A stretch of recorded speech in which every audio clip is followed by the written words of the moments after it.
I am back. আমি ফিরে এসেছি।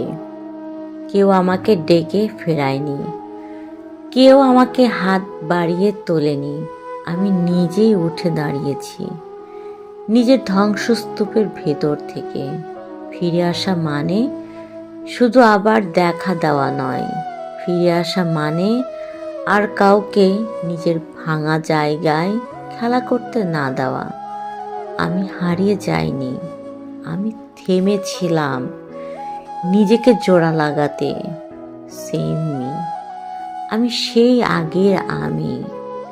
আমার চোখের ভাষা বদলায়নি, আমার মমতা বদলায়নি, আমার ভদ্রতা, সহানুভূতি, মানবিকতা সব আগের মতোই আছে।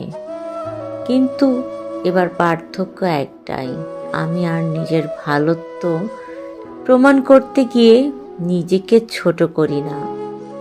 আগে আমি বুঝতাম না, সবাই আমার নীরবতাকে দুর্বলতা ভেবেছে। এখন